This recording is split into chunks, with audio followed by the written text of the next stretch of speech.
Hello. Can anybody out there hear me? This is Gavin, member of the Indieheads podcast, and unofficial mayor of Skamania County, Washington. If you're out there and you can hear this transmission, I am in dire need of your help. I've managed to briefly hack into Matty's laptop. It was actually quite easy.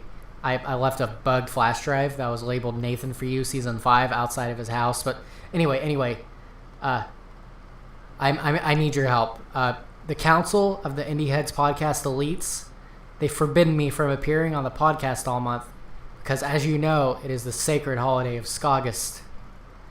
And I'm not allowed to talk about ska on the Indieheads podcast.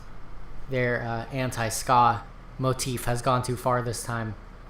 But if you're a true believer in the genre and the power of ska music, I need you to do 3 simple things right now. Step 1 is easy. You open up Twitter on your phone or on your computer. Step 2, you have to type the following message verbatim. Don't make any changes. Type this. At Indieheads Podcast.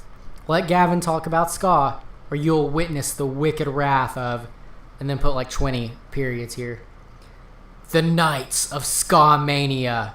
And then step 3 is you hit send. Only after this will you be allowed to enter the kingdom of Skamania, where you will be breeding beautiful heather gray stallions that are all named after members of the Mighty Mighty Bosstones. This is Mayor Gavin signing out. Long live ska.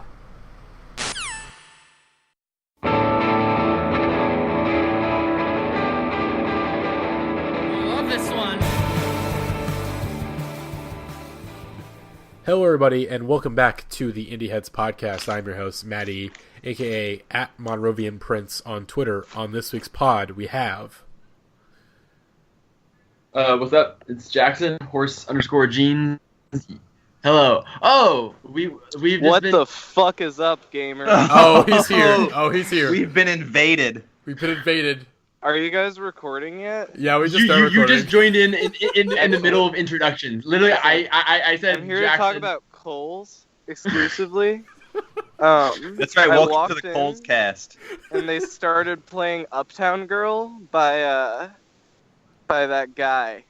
You know the one. He wrote Piano Man. Billy Joel. Yeah, so they started playing Uptown Girl. Uptown Funk by which is Billy Joel. Inarguably the worst song of all time. And they cut it short 10 seconds in and started playing Fiona Apple instead. And that's all I have to say. Goodbye. Wow. Thank you so much, Alex. We love a king. Oh, so that was Alex. And also on this podcast, we have our dear father. Yeah, at Ann Moser on Twitter.com, but does it even matter anymore after that heat? No, the guest has been blessed. You know where to find me. That's a tough act to follow right there. And it's not on the Indiehead subreddit, so stop complaining. My message to them. Oh boy. But folks, we are back, baby. After the Pitchfork Music Festival about 2 weeks ago, we are back in business. Back to the regular old podcast. Talking about music, baby. We had to take some time to recover, and also music has been really slow these past couple weeks. Honestly, like it's been pretty slow. I'm not gonna lie to y'all. I'm not gonna lie to y'all, Chiefs. But we still have a great pod lined up. We do have a lot of music to talk about, but you know, it's true. It's you know we'll talk. We'll get into it, but I guess we'll start off with some news, and we don't have a whole lot of news. Just some little bits of news, but most importantly, number 1 on the list with a bullet, the new Vampire Weekend album is finally done. We've heard update after update, but finally, Ezra Koenig, the Thought himself, has revealed that the album is done and it's in the mastering phase. And this was announced at their Lollapalooza show, where they played A-Punk 3 times in a row as the intro, and then also played the Seinfeld theme song. Yeah, I really hope that this last Lollapalooza show was just like indication that this is going to be the Ezra Koenig shitposting album. Like, please just completely like make a joke of this. I mean, actually, no. I want to hear I'm so curious. I have no idea what it's gonna sound like. Like truly, like we've been talking about this every single time the Vampire Weekend album is. We still have no fucking idea. Just release the album, Ezra, please. I don't have any more reactions until we really see what the album is. Like it feels like this album has been coming out for like 3 years, and at this point, I just want to hear it. That's basically my thoughts. I was definitely under the impression that this was going to be like a fucking album full of wall-to-wall summer bangers from our friends at the Vampire Weekend Corporation, and at this point, it's probably not coming out until a month from now at the absolute earliest, which would put us into September. And so I think like that indicates to me that we're going to be getting stylistically a throwback to their self-titled, because that's the most kind of like fall back to school, just like college kid core album, one of the like most essential in that genre of all time. Yeah. But I mean, like they didn't debut a lot of new music. Like Ezra plugged in his phone with an aux cord at an after party and debuted like 4 new songs, but there's no recording. And the impressions people have from them is just like, what if Drake made a Grateful Dead song, which like honestly gives me nothing to go off of. So until we get a like those are 2 artists. Yeah. Absolutely. Until we get like a single or a snippet, I guess I'm not like tempering my expectations, but I literally have no expectations outside of, I feel like I've been waiting for this album for forever. But yeah, the thing is, we know they're going to be well written. Like Ezra Koning's like a good songwriter, but he's fully capable of just going in some sonic direction that just does not work. Yeah. So I really think there's a very high ceiling and a pretty low floor on this album, and I just don't. And also, we cannot forget that Rostam, we don't really know his involvement in the record yet, and that's also a bit of what's going to happen here. Well, we actually know that I don't think he's involved at all. He's like fully out of the band, and so on that note too, I've seen like a significant shift in the discourse after like this album was kind of announced and teased, and that people are like kind of dreading this release significantly, like especially with, I don't know, the sort of manufactured controversy over Vampire Weekend signing to Sony Music, and like any kind of impression that like this release date was kind of mandated for them by that deal, and that like I don't know if it's people like preemptively lamenting a shift in their sound or like a supposed drop in their indie credibility. I'm hype as fuck for this record. I fucking love Vampire Weekend, and I've seen a lot of people just like dreading this release. Certainly not in that camp. If it comes out and the single is just like disappointing and you know, Dirty Projectors core, I'm gonna lose my shit. But like as of right now, I have no reason to be nervous about this album, and I'm in fact very, very excited for it. I think it's certainly just on merit alone. Like they're coming off of their best album in Modern Vampires of the City. I am ecstatic to hear what this thing is going to sound like, and will remain so until further notice. So keep the hot take yourself. Rostam is like good, but it's like he's the only good thing about Vampire Weekend. There were other things that people like, and it seems like now basically. Oh, so it was really funny how people have noticed that they've replaced him with like 3 band members. I was gonna say that. I was like, but also like the fact that they've got like a more of a full band. I don't know. I think we're actually more likely to. I feel like Ezra by himself is more likely to go more. Do you think he's gonna go more like weird, or he's gonna go like pop heel turn? Can it be both? Can we just say, because I feel like it could, like it's really I feel like he's gonna try to do both. Like I feel like there is gonna be more pop stuff on here, but I feel like there's gonna be there's still gonna be weird turns. I think like Mass Seduction minus Jack Antonoff. I think a more apt comparison, and I did already make it, but like the latest Dirty Projectors album, what if it was good? What if it accomplished everything it was trying to do? It's gonna be like that. Mm-hmm. So what if it was a different album? You're saying? Yeah. I mean, like basically, yeah, but just like you know, it's gonna be hardcore sugary pop, completely blending the barriers between like traditional indie pop and like mainstream pop. Like it could be just like that one with the ultimate crossover appeal. I think like Vampire Weekend always had pretty laid back conventional songwriting from a structural perspective, but like lyrically very interesting and very like peppy and fun style. And so like I think the barriers there between like innovative cutting edge instrumentation and just like straight up pop stylings are going to like get even more blended into the point where you're just like, I don't even know what I'm looking at this point anymore. Like, I don't know how they did it, but they done did it. They made an album that scratches my like guilty pleasure, give me that pop shit, and then also is just like, hey, this is a completely fulfilling project with actual interesting things happening on it. So we'll see. I certainly hope you were right. I would like this Vampire Weekend album to be good. That would roll. Hey guys, I hate to inform you, but Vampire Weekend's not indie anymore because they're signed to Sony. So I say we should talk about the most independent artist in the world, Franklin Ocean. Sorry, anyone?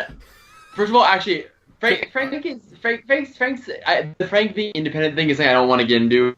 But anyone who has ever gotten mad at an artist in 2018 for like not being independent indie, like who actually does anyone actually care? Like, has anyone actually ever gotten mad at that, or is it all of us just stirring up shit for no reason? Well, yes, because not to just add more fuel to the fire, but the Indieheads subreddit is, of course, a place where we discuss like only the biggest artists and then only the smallest artists that literally no one else has ever listened to, but you just post up and you're like, yo, this album's a damn classic. Like, there is no middle ground. The erasure of middle tier artists is very real on the sub, and so it's just like anyone who doesn't fit within one of these barriers has to be excommunicated. And like, I personally think like it is kind of problematic to look at the subreddit and be like, okay, yeah, like someone like Frank Ocean probably belongs on Hip Hop Heads more than like somewhere here. But no, he's not signed to a label anymore. He's got his own label. To which I respond, Italian Elon Musk voice, shut the fuck up. Oh god. Okay, I'm gonna get mad. I'll get really Frank is independent. No, I'm getting fucking mad at you. Like, Frank Ocean is independent. It's like he owns the masters for Blonde, and he owns like top to bottom owns that album. That's independent. I understand that. Like, here's the thing: he can be independent, but like not really. Not really quite. In the same way that you can't post your fucking shitty ass Bandcamp mixtape that you recorded in 6 hours and be like, well, this is independent music. How come it isn't allowed here? In the same way that it's not like just a place for, and like place like that should probably exist. It's called like Bandcamp, whatever. The subreddit has very clear kind of, maybe not sometimes clear, but it has delineations as to the kind of content that should be allowed on it. And your fucking campaign to bring down the fascist mods who are straight up doing it for free and just trying their best is misplaced and misguided and fuck off. It is ridiculous. I agree. Like, the mods are not the people to get mad. I just think Indieheads like constantly has like a personality crisis about like what they are as a group sometimes and what indie means. Thank you guys. Aww. Being nice to me finally. Again, this is the rare episode of the podcast where everyone is nice to me in this brief moment. Of course, I will immediately ruin this in the next 10 to 15 minutes when I spit out a hot take that makes everyone upset and they just ignore me for the rest of the podcast. But anyways, I'm writing down now. What's he gonna do? But let's get to our next topic. And our next topic, which I should give a warning, is very not safe for work. All right, if your soul is sensitive, you should skip the next minute or so of this podcast, because it has been announced that Phoebe Bridgers, Julien Baker, and Lucy Dacus all have a project in the works together. What is it? Let me open the article and find out, because I'm not entirely sure. It's the new Charlie's Angels remake. Yes. I'm stupidly excited for this. If it exists, if it's real. I mean, like, this literally reads like indie boy fanfic. Like, literally, like, oh, what? This sounds like what if Sufjan Stevens and Frank Ocean made an album. It literally sounds like the kind of like people. It sounds like people on Twitter who like come up with fake collaborative mixtapes for rappers that aren't actually happening, and like designing fake cover art and track lists. It feels like that for indie music. This is basically our subreddit's Childish Gambino Chance the Rapper mixtape that like might never ever come out, but it's been like, yo, they've been talking about it for like 6 years. Like you're gonna see it on every most anticipated albums of the year list for forever. A thing to interesting. Go ahead. Go ahead. I'm just interested to hear like if this is real. I would be interested to learn like what kind of like is it going to be all of them making songs together? Is it going to be more like a compilation of songs? I don't know what exactly they have in mind with this, or maybe they just kind of what if this is a band, if this is I don't know what it is, but I mean if it exists, duh, like yes, sign me up. And I also think that like the pairing of the three of them, I immediately was like, ooh, that makes sense to me, where like I feel like the tools that they each have in their like artistic tool set would all really complement each other well. Like I think Lucy Dacus is like probably the best kind of like indie rock, kind of more traditional indie rock artist of them, and then like Phoebe has some of the I think they have all such different voices and different songwriting styles that kind of fit well together, but also kind of contrast each other enough that it's not like samey. And so like, fuck yes, like give me this album. It came out of, it's a good thing that came out of a bad thing too, because they like announced this at like a benefit concert hosted or like kind of sponsored by that NPR list that came out recently that like very strangely like ranked the like best songs ever written by women or something like that in like a very strange it was the categorical. Best songs the 21st century, and we like had a discussion about how it's weird to like publish that list and be like, no, this one's better than that one, and actually like this one's number one and the rest of them aren't as good as that, because it like immediately just shifts the conversation away from, hey, all of these songs and all of these artists are really good in their own right, versus like who's 24 and who's 23. And so like this benefit concert that they hosted with that is like where I think they like made this sort of announcement or like teased that this project is happening. And I would be really cool with it, I think, being a collaboration in the style of like, I think it was like some guys from The National and some other groups put together that like Grateful Dead tribute album a couple years ago that was really neat. Not even like an album, it's like a huge like 4 LP box set or something like that, Day of the Dead. But I think like something in that style where it's maybe like, and I mean, like, these things happen all the time, but, like, some kind of, like, you know, everyone's covering the same artist. They're doing a song or something like that. I could see them doing, like, an Elliott Smith thing even, just, like, as a completely random example. They've all covered Elliott Smith before is the thing. I think that's already happened. There's already been, like, an Elliott Smith, like, there covers has been, album. Yeah, but, I mean, so, yeah. I think it's going to be something like that. Yeah, I more than, like, them, I know, like, passing the mic to each other, spitting verses on the same project. Honestly, I hope it's, like, a Case Lang Viers situation where we're just getting a super group that's gonna like write an album together, because that would straight up that would be nuts. If they write an original album together, that is. I mean, that's best case scenario. I'm expecting the kind of like compilation thing. If we get like a fully written from the ground up thing, that's What if they do Brockhampton, but only with like all the rising prominent, like it's like Michelle and Phoebe Bridgers and Julien Baker and just get like an all-female indie rock 9-person group that just all sing it at the same time. Boom. Oof. You're gonna again. Ideas, baby. I got ideas for days. Okay, that's a yeehaw from me, brother. All right. I forgot to put this on the news, but I feel like we should mention it because it's very important. And also, who was at that NPR event was Rae Jepsen, who finally, after months and months of campaigning, has finally received her sword. At Lollapalooza, in the middle of Cut to the Feeling, an audience member gave her a sword, and she was singing, and then she was like, "Oh yeah, a sword!" Like it's truly one of the most heartwarming things I've ever seen on it. I'm just happy that in some small way I was able to contribute to helping bring justice to Rae Jepsen, and more importantly, help bring her sword. There's actually never been a bigger mood in the entire history of the universe than Rae Jepsen saying, "Oh yeah, a sword." Like that's it. Like, that's just how I feel at all times.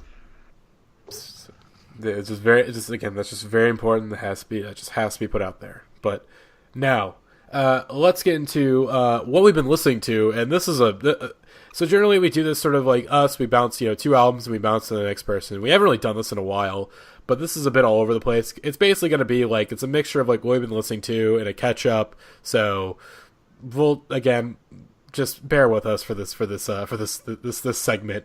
But I'll start off talk about some singles and whatnot.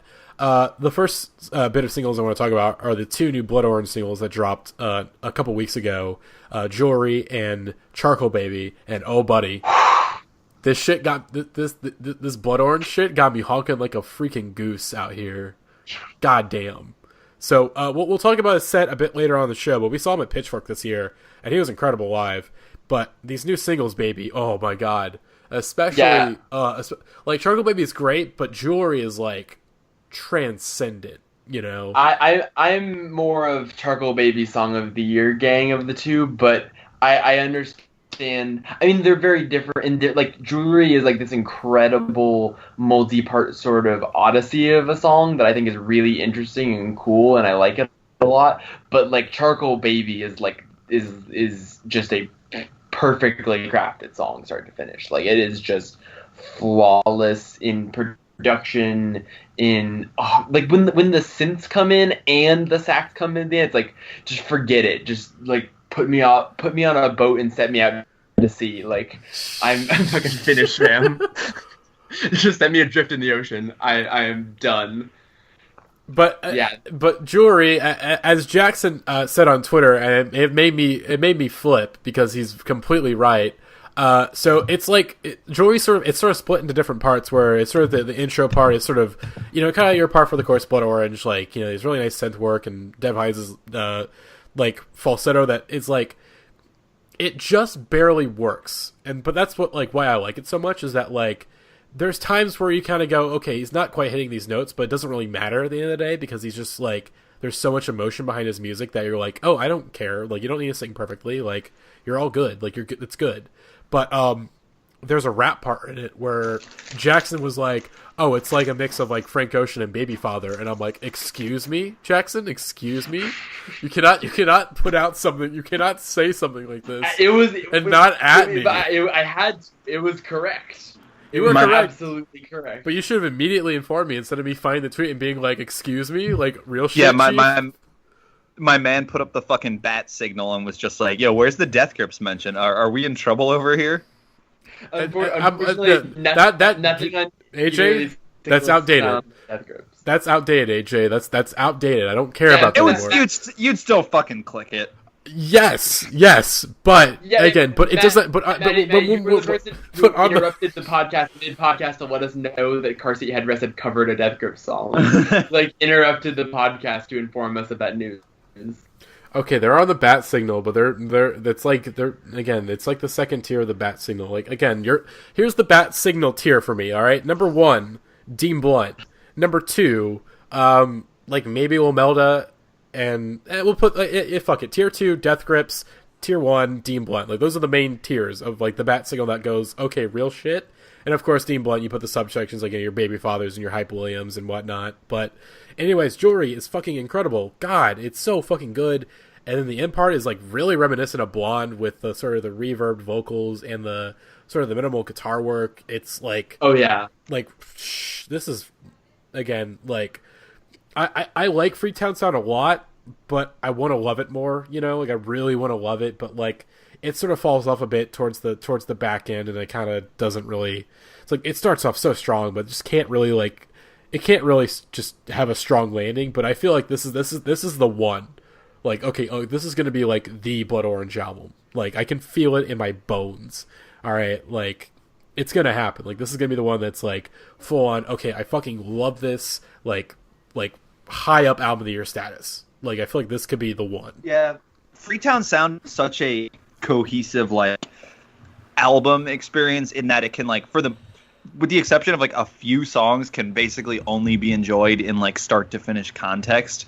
I think it's like an extremely impressive project and like close to a masterpiece as you can get, but like I do think that he's got a kind of like, I don't know, Blonde-esque album in him, which like I would definitely like to hear from this. I have avoided these singles just because he didn't play. I was expecting him to play a lot of new stuff at Pitchfork, and he kind of didn't. So I'm keeping my foreknowledge of this album is kind of as low as possible on the way in, because I went into Freetown Sound like basically as blind as you could come. I think he kind of surprise dropped that one, if I'm remembering correctly. It was just like it was announced and like it came out like 3 weeks later, I think. Yeah, and so I went into that one like having heard nothing, no expectations for the sound. Like, especially when you look back at his discography, he does shift around a lot, and so I'd like to keep my expectations like I know what I want a Blood Orange album to sound like, but I'd still like to keep any stylistic impressions as low as possible before going into this one. Yeah. I'm very excited. It's going to be a yeehaw from me, brother. Mm-hmm. And also, a quicker mention of this one. These new Lemon Twigs singles are really fucking good. I listen some of their older stuff. It's fine. It's fine little sort of like kind of retro pop, like Foxygen-esque. Yeah. But these new singles, like they're just hitting in a different way for me. And the concept of the record is like, it's so batshit insane that I kind of have to be like, okay, I'm full on in for this. Like, wherever this is, I'm in on it. It's like about a monkey who's raised as a human boy, and he's discovering that, oh, I'm actually a monkey, and it's sort of an album about that as he survives through like high school or something like that. And his parents, and so the Lemon Twigs are 2 brothers, and so the mother of the monkey is played by the mother of the Lemon Twigs, and then the dad is Todd Rundgren. Which is just like, okay, cool, I'm in. I don't know what this is going to sound. I don't know exactly how this is all going to come together, but like, I'm fucking in on this like bizarre, like this is just like some basically like some Beach Boys smile shit. Like, I'm in. Like, I'm grand. So excited about that. Also the new Mr. Twin sister singles are also really, really great. And yeah. And I was debating on doing this on the podcast, like just doing it now, but I'll probably make it a video and we'll just cut to it in like a couple of seconds. But I picked up some records at Pitchfork Fest, and here they are. Hello, everybody. It's a brief detour.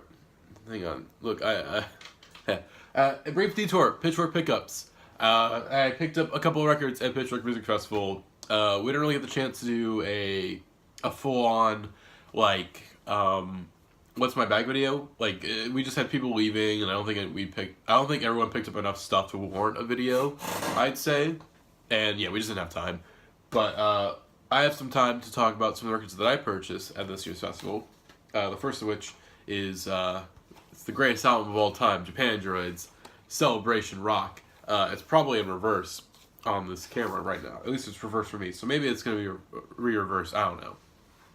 Anyways, white vinyl. It's beautiful. It's sexy. It comes with a 20-page booklet. It's beautiful. It's sexy.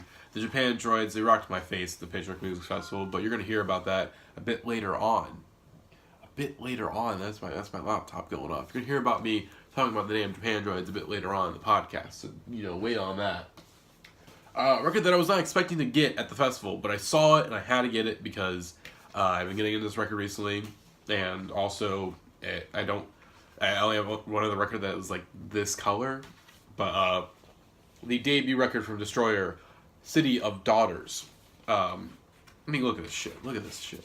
Look at how sexy this is. Look at how sexy this vinyl is. So it's just, it's beautiful. It's beautiful. It's beautiful. It's this beautiful red. Yeah, excited to have this on vinyl. I think I was the story beginning of this record.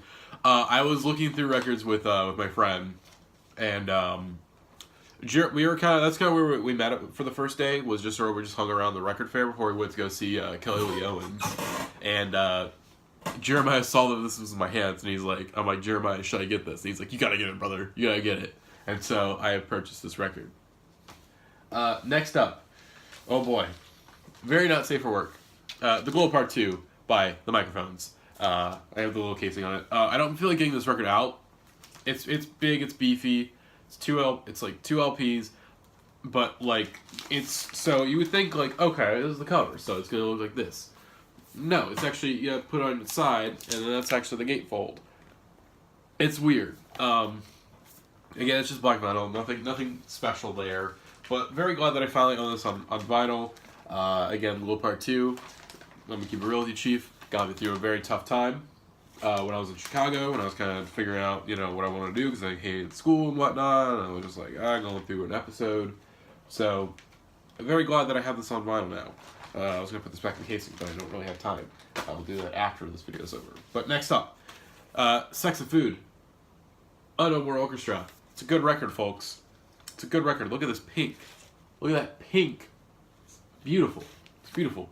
Very good record. Was shocked at how much I liked it when it came out. Still like it a lot. It's a very good, fun, enjoyable record.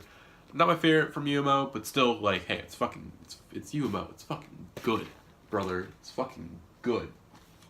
Another one of my favorites of the year, and one that I hopefully we'll be talking about a bit more on later podcast. Hopefully, on later podcast. Hopefully, the new Melodies Echo Chamber album, Bon Voyage. I think I talked about it on either the Pitchfork podcast or the one before Pitchfork. But it's purple. It's nice. Yeah, I like the record a lot. I can't really put into words why I like it so much, honestly. It's just because, like, half the album is in French, so it's like, I can't really understand what she's saying, but it's just the way that she says the things, and just the instrumentation and the production is just so, it's so bonkers at times. It's just, that I really appreciate the weird directions this album takes. It's an adventure. It's only 7 tracks and 33 minutes, so it's just this, like, it's just like, it gets in, gets out, perfect time. Like, it just contains so many ideas, but in such a short amount of time that it works so goddamn well. It's just really beautifully crafted. And then finally, on the list, and also because I want to get this under like 5 minutes, because this podcast is like, it's pretty long, folks. The new Alex Cameron record, Force Witness, came out last year. One of my favorites of last year. He was great at the fest. Talk about it a bit later on in the podcast. But nothing special with the record. It's a black record. Look at Alex. It's hot. Same with the pool. It's hot. Him and Roy, his business partner, he's hot. It was a great record, seriously. A very intriguing critiques of toxic masculinity, where Alex, he's sort of inhabiting these characters who are just they're just terrible people. But it's very similar to like Nathan For You in a way, where it sort of brings some sympathy and at least some understanding to how these characters operate, to where it's not just, oh, these people are bad. They're obviously bad, but, you know, we can kind of get to the nitty-gritty and be like, okay, why are they the way they are? So, yeah. That's all my pickups from Pitchfork Fest. And we're going to send it back to the podcast. All right, and we're back. We're back. You're folks. right, Matty. Celebration Rock by Japandroids is the best album of all time. I mean, yeah. And in my what have I been listening to lately? Folks, we're going to talk about guitars. You ever heard of them? Do you like them? Do you know what they are? Folks, guitar music is back, and it's good as hell. Foxing have dropped a couple singles. Their album is coming out on Friday, basically. And every single they've dropped, I've been like, damn, this is the best song I've heard all year. So you could say I'm pretty excited about this album. Slapstick, the first single they released, has this incredible build that like never fails to give me full body chills when it finally explodes. Like, think like every song off of Goodness, like that level of just, oh, where the hell is this going, versus, oh, they went there. It's that good. And then Near My God, which is the self-titled, or the title track of this next album, they just fucked around and recorded it in 5 different languages, which is like very impressive, but kind of gets across the message of this album in that they're being extremely ambitious with their goals for this and breaking out of just like standard sad boy indie rock emo tangent things. And then they just decided to wild out and make the best post-hardcore song of the year with their latest single, Game Shark, that goes so fucking hard. It's unbelievable. It's really just like hard to describe these singles on their own versus compared to each other, because they're all so different. And I'm really excited to listen to this album. Obviously, I love all 3 of these singles, but if the album manages to be cohesive in any way, it's going to be an incredibly ambitious rock project, and I'm super, super excited to hear it on Friday. So you're probably going to hear me talk about this album a lot more in the near future. On a similar note, another song that I can't stop listening to is the new Fred Thomas single, who is a singer-songwriter from Ann Arbor, Michigan, who probably put out... Yeehaw, brother. Who probably put out my favorite album of last year, Changer, is back with another one. And it's very simple.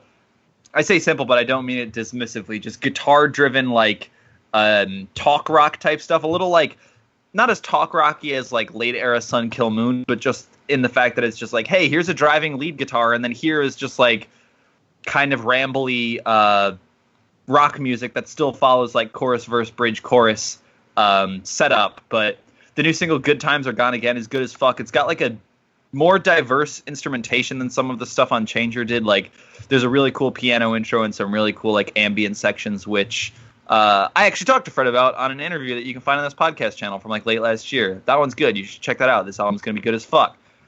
In terms of albums that have come out lately, gonna don my cowboy hat and boots to finally talk about the fucking Wild Pink album that dropped while we were at Pitchfork Music Festival.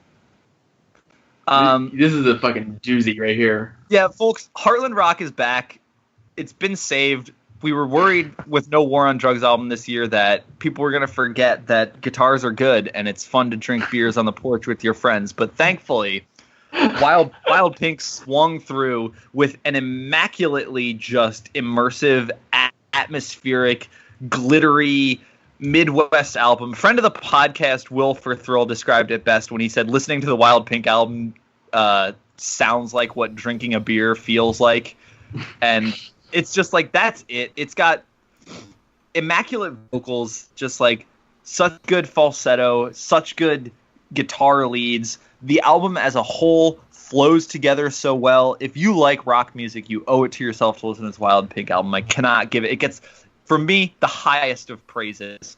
One of my favorite albums of the year by far, will be in my top 10. Very high at the end of the year. It's called Yorke and the Fur.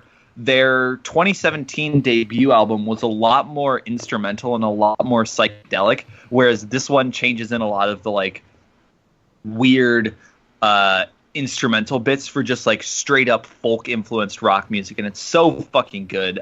It rips in every single way. The singles were incredible. Every single song on here goes so hard, and it's just about as perfect as a rock record can be, if you ask me. Yeah, so on Sunday at Pitchfork, when I was going to see a band that we're going to talk about later, I was driving across the great state of Michigan, and so at some point during that beautiful drive, I threw this album on, and all of a sudden there was a beer in my hand. It evaporated. Yeah, this album fucking rips. God damn, it's so good. It's so good. It's so, and Seance of St. Augustine Street. Oh, that is just like a truly, like when that song builds to the big guitars in the back half of it, just like fuck me all the way up. There's some really good songwriting on here. I think I would say that is the one thing I think. I don't think this album is as good as Deeper Understanding, but I think if your issue with War on Drugs was either Adam's voice or Adam's songwriting, I would definitely recommend Wild Pink, because this album accomplishes some of the similar sort of like instrumental like feeling, the same sort of energy, but it does so from like a very distinctly different kind of take on it and a very distinctly different POV as a songwriter, and he's got a beautiful voice that I think works really well in a very different way than Adams does. If you listen to the War on Drugs and you somehow go like, damn, this shit is too hard for me, I need something a little softer, fucking Wild Pink came through with the album for you. I don't know how you could be that person, but like this is the one. Play this album for your mom.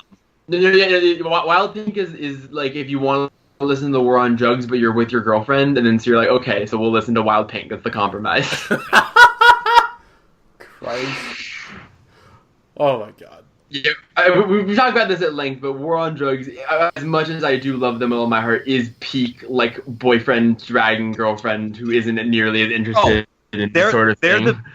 They're my biggest, dumbest guitar boys on the entire planet, and I love them fully with my entire heart.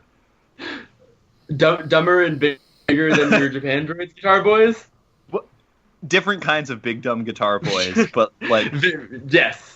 Okay, let's flash back briefly to the War on Drugs Pitchfork Music Festival set where Adam Grandishill changed guitars between every single song. This man is a war criminal. This man needs to be stopped. Like that's what happens when you reach. Basically, it's like it's very similar to Kevin Barnes in My Bloody Valentine. There's a video that they came out recently, like him talking about like the Jazz Master or whatever, and it's like literally his studio is filled with boxes of like it's guitar, guitar boxes, guitar cases, and they all have the different songs like listed on them of like what song this guitar should be used for. Like it's basically probably the same situation that Adam Grandishill is in. It's just ridiculous. Like, this man has too many guitars. He must be stopped. All right? He absolutely must be stopped. He got on the phone with the CEO of guitars, and they gave him permission to use the most powerful of the guitars, and that's how Stranger Thing happened. Oh, boy. All right. This conversation could get very not safe for work, and we're already heading in that direction, so let's pull back a little bit. Let's pull back. Speaking of very powerful guitars, AJ, your next one on here has some powerful guitars on it. The Jim James album. AJ. Uh-oh. I think we lost him. He's been lost in the sauce, all right? The guitar. Yeah. The guitar I was recounting a tale, of course, of a dark and stormy night where I was asleep in my bed, and a stranger kicked down my front door, grabbed me by the throat, and said, "Hey, motherfucker, do you like guitars?" And, of course, then I realized it was the frontman of My Morning Jacket, Jim James, and his new solo album, which is called fucking like Indifferent, or what's it called? It's very good, but I forgot the name of it. I will look really quick because again, Uniform Distortion. It's called Uniform Distortion, and it's good as fuck. And like, what's really interesting about this album is the recording of it, because it's like very Ty Segall lo-fi-esque, but still has this like very, very clean production all over it. But his vocal presentation is very like unrefined. The guitars and the instrumentals, and there's like choral backing on some songs, but just like all of that shit is pristine as fuck. But then it's like someone told him, "Jim, you need to sing over these songs," and the album comes out in an hour, and he's like, "Okay, cool," because he like breaks up, forgets some of the words, he's laughing, he just like lets some of them kind of fade off instrumentally. So it's like a really fun, laid back album with some immaculate guitar work all over it. And if you're a big fan of My Morning Jacket, they're like Baby's first jam band in that they make really good albums that have like psychedelic sections in them, but aren't as like oppressive as something like trying to dive into the Grateful Dead discography. But then their live albums, and then them live as a band, they just fucking go for it. They're like, "Y'all remember the Grateful Dead? You like that shit?"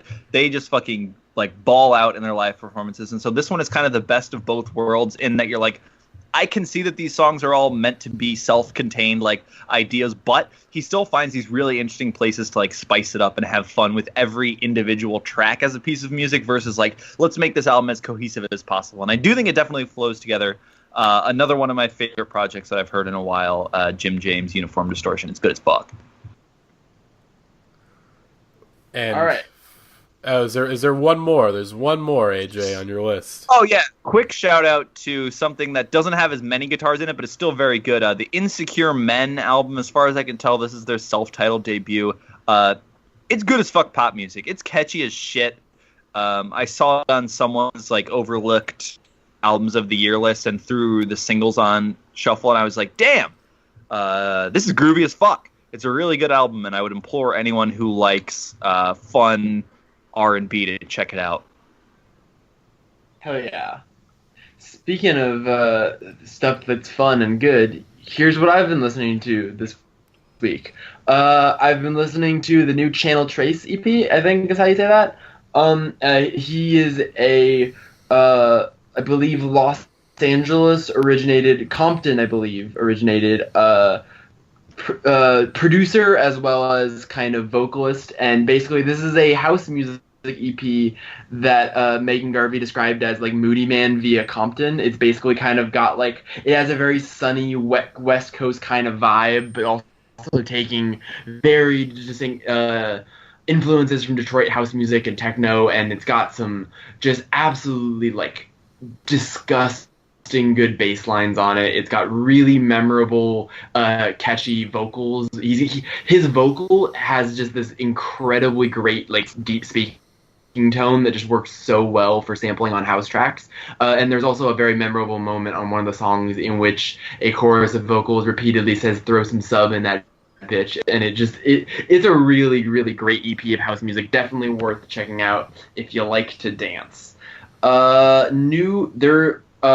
The third single from the Idols album came out since we last did a podcast, and for the third time, it's the song of the year, because Jesus Christ, Idols are good. They're a really good band, and clearly from their first album, which is just like a very musically straightforward, like kind of post-punk hardcore album that is creative in the vocal performances and the lyrics and concepts of the songs, but has very tight but straightforward instrumentation. And it's really clear that on this album, they're like, we want to really get ambitious musically as a band, while also somehow getting more ambitious with their song concepts and lyrics.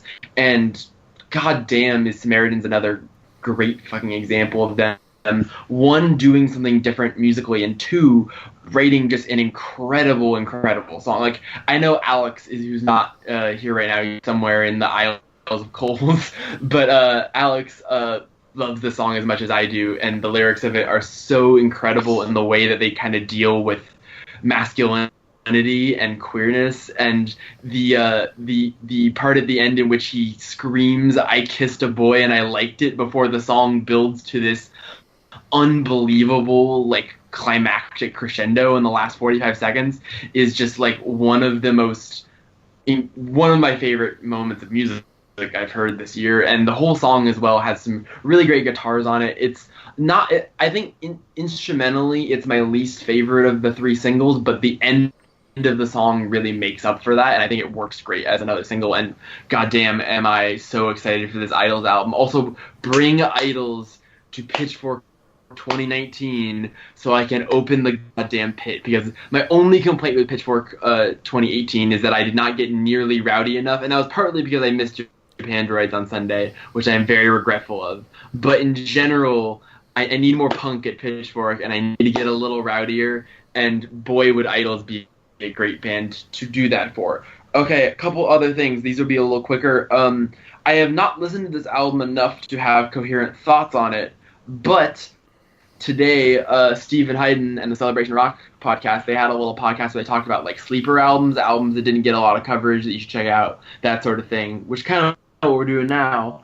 But he recommended the Illuminati Hottie album called Kiss Your Frenemies, which has a name that seems really, I understand if it raises flags for anyone, like, that definitely sounds like a band that I would not enjoy, but I really like this album. It's really, really, I believe the person who is behind this musical project, she's like done a lot of behind the scenes producing work for other bands and stuff, but this is their first kind of solo music project, and it's a really interesting mix of, like, guitar pop and kind of slower, melancholic, slowcore stuff, but then some heavier kind of shoegazy sounding guitars in it. If you like guitars, but you kind of want something that's got some interesting pop flavors in it and got some cool, pretty good songwriting as well, I really dig it. Worth checking out. This album totally fucks Tiny Engine's Never Lost.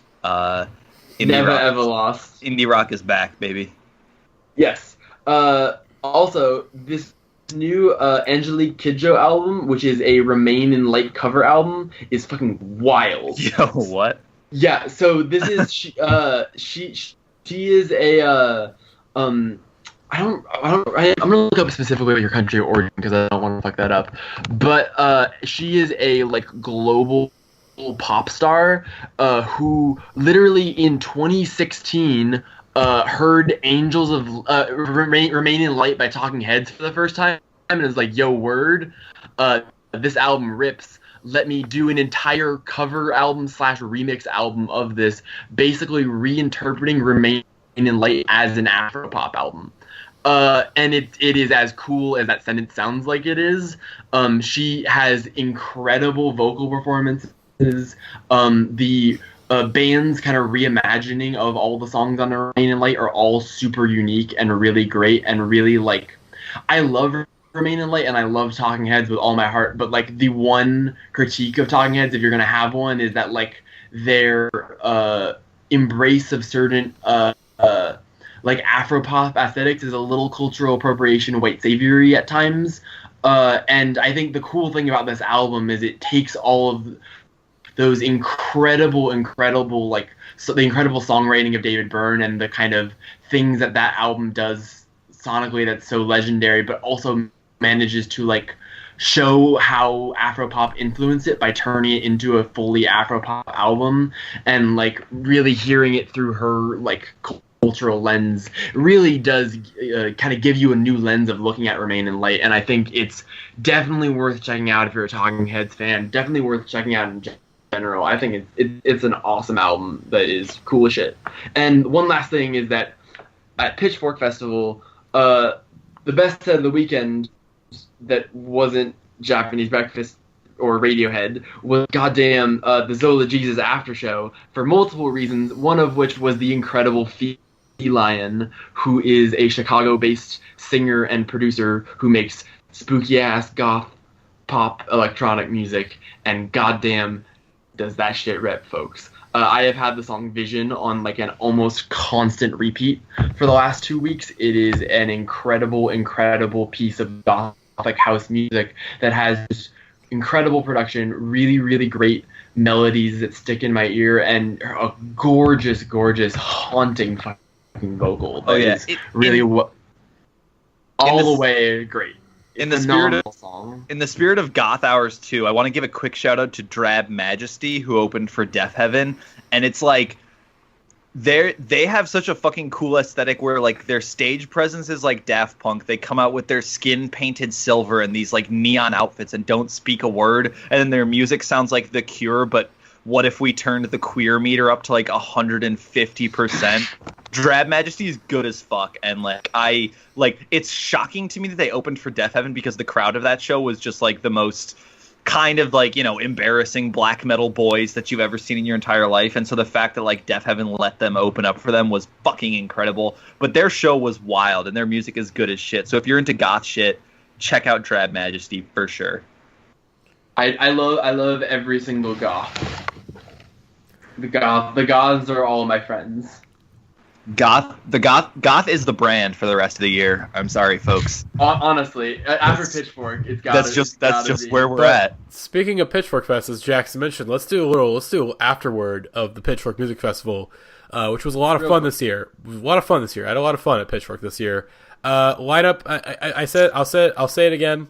Wasn't the strongest lineup. Even it wasn't like 2016, where maybe on paper it didn't look so good, but of course, going there it was like, wow, this is fucking incredible. You know, and it didn't turn it around for me, but still, it was fun being there, being with my best friends in the goddamn world. I love all y'all so much, and I miss you guys so much. And it was, you know, slamming those Japan Droids beers and smoking way too many cigarettes, because I learned at the festival that when I drink, I like to smoke a lot, and that's no good. It's no Matty, bueno. Welcome to the way that it is. But I guess just a little afterward. Okay, I'd have to pull up the app and figure out like what I saw at the festival. But I had a lot of fun.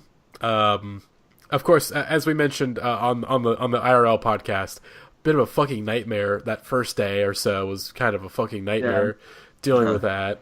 But the festival itself was a lot of fun. We dearly missed Jackson and Josiah on day 3, which was the best day of the festival, because it was Kelly Owens, who now owns his fucking ass. Like, goddamn, she's incredible. Incredible, right? Yeah, she's so good. Fucking great. Like, was really shocked at how good she was. Like, just my body was like, there were multiple points during that set where I just had to grunt. Like, ugh. Like, yeah, she really did that.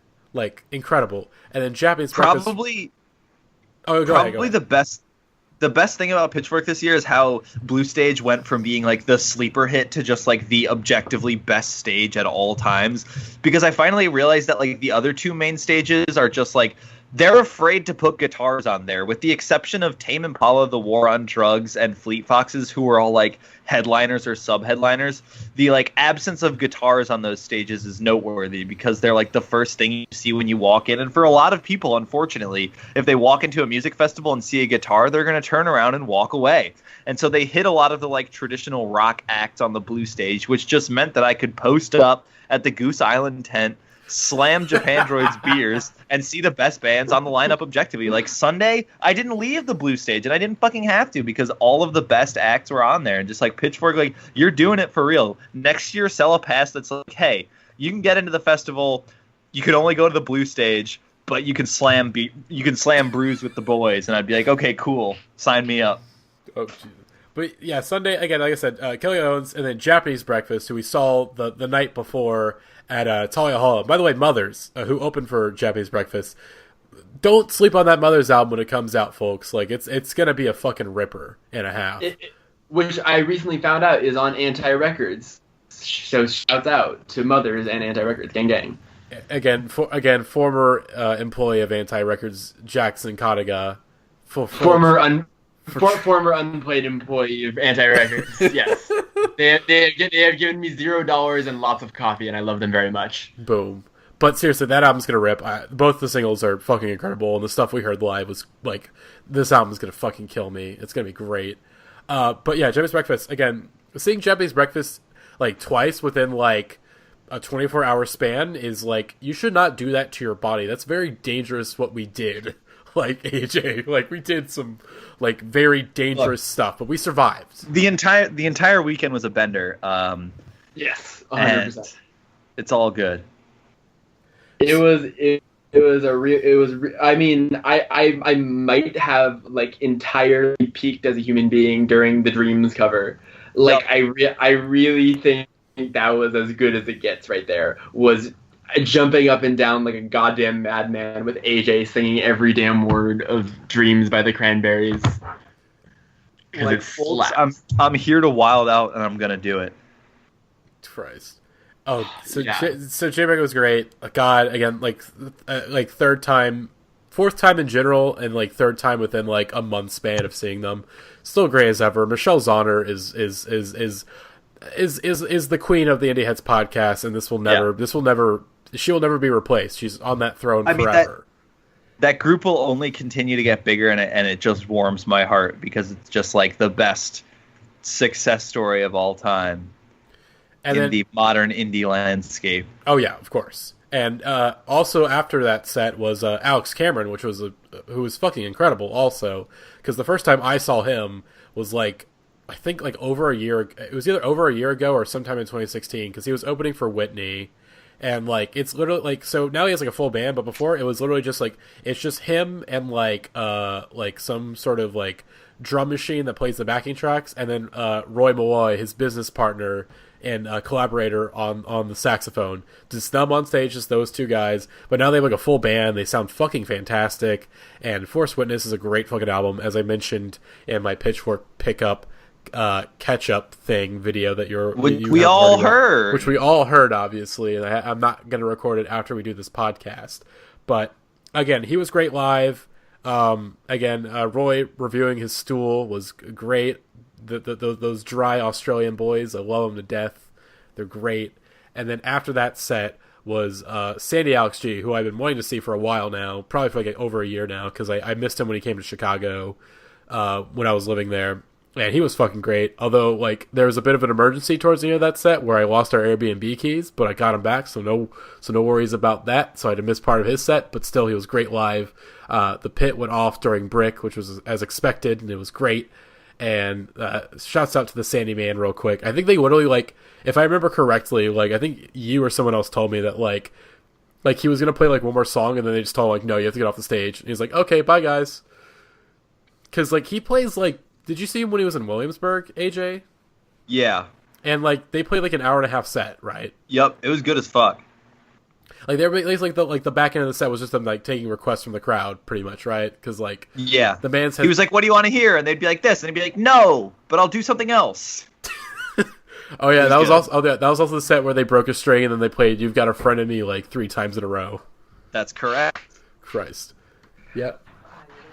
All right, my quick Pitchfork comments. I saw some bands and some artists. I saw Julie Byrne, who was incredible. They brought a goddamn harp on stage, and I was like, "Oh no, they're about to do this to me, aren't they?" And they were about to do it to me. And it was in the goddamn rain too. Like, well, the rain hit during Natural Blue, and I was like, "Yep, take me." Yeah, one thing I would also like to shout out is the dude who was doing synthesizers for her. I was into all of the ambient. Whenever the band was like just doing ambient sections with guitar and harp and synthesizer, I was like, take me to this other planet, please. Yes. Tierra Whack, I did not catch all of her set, but she was fucking awesome. She was wearing a full like denim overall dress and then a giant denim bucket hat. And she like sounded like what I've described her as to people, which is millennial Missy Elliott. And it rules. She has so much charisma and swagger and original personality, and she can like capital R rap her ass off. And I am so goddamn excited to hear her first project that isn't entirely composed of 1-minute songs, because as much as I do like Whack World a lot and think it is very creative, and I think that she definitely made us like a stamp by doing the 1-minute songs, I want the songs to be longer than a minute because they're good. And good songs that are longer than 1 minute are better than good songs that are only 1 minute. So I'm really excited about Tierra Whack, all aboard the bandwagon. She was fucking great. Julien Baker was obviously great. Japanese Breakfast, obviously great. Zola Jesus, both of her sets fucking killed me.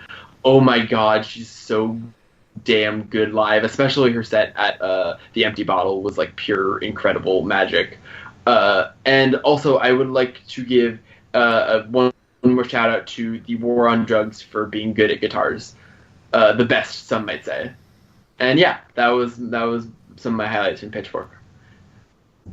And do we want to talk about which? Let's do the first one because we'll end on a more positive note. Yeah. Do we want to go down the good path or the bad path? Well, before we go down either of those paths, we forgot to mention that we saw the goddamn Japan droids as the last set of the weekend. Look, listen up. Listen. It's fucking seeing the Japan droids is a religious experience, and I'm honored to have shared it with everyone at the Pitchfork Music Festival. It really there was no other way to close the weekend other than a Japan droid set, and they're retreating back to Canada to record a new album as we speak. I can't fucking wait. It's gonna be so good.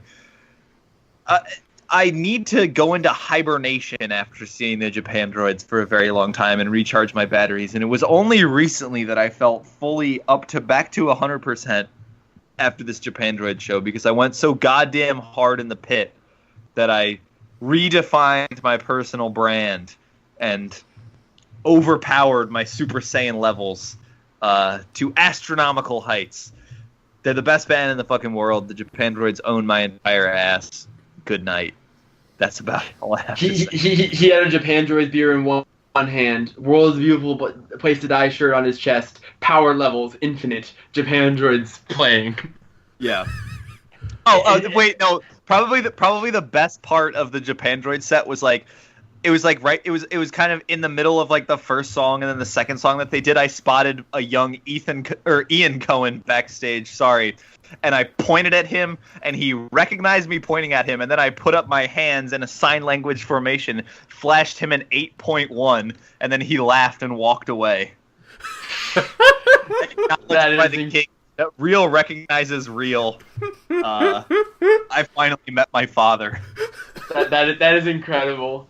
Wait, Jackson, hang on, Jackson, you forgot to mention. Okay, so what's that we forgot to talk about? Alex just showed up in the chat.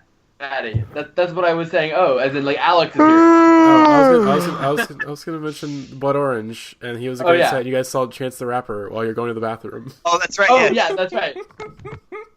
I totally forgot about that. Yeah, we were in line for the porta potty, and like Chance the Rapper just like walked by because you legally haven't been to Chicago until you see Chance the Rapper, and he's like, all right, you've now arrived.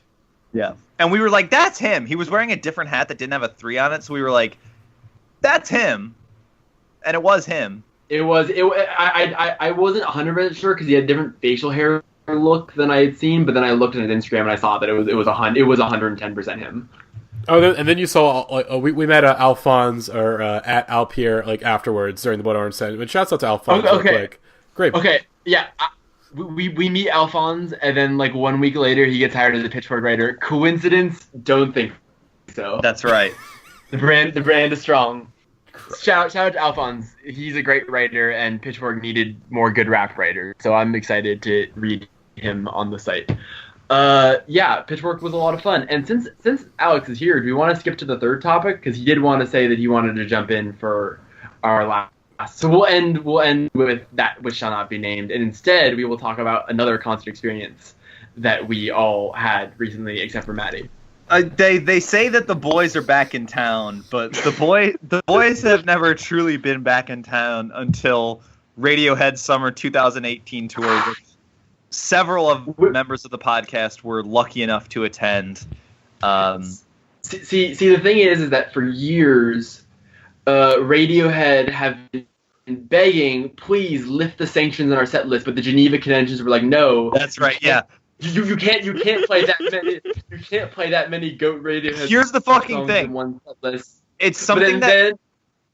Yeah. Go ahead. It's something that Radiohead does. It's something that the National does very well. More bands need to just fucking tour. Like, don't tour behind a new album where you're obligated to play like 75% of the new shit. Like, regardless if it's good or not, just fucking do a tour where you're like, hey, we're a band that people like. You want to come listen to us? And like, people certainly will because they love your songs. And like, this set list, that at least the one I saw, I know everyone saw an incredible set list. It was fucking wild. They played like 6 Hail to the Thief songs, and I was losing my goddamn mind. We got like 5. They, yeah, 5 Hail to the Thief songs. 1, 2, 3, 4, 5. Are you joking?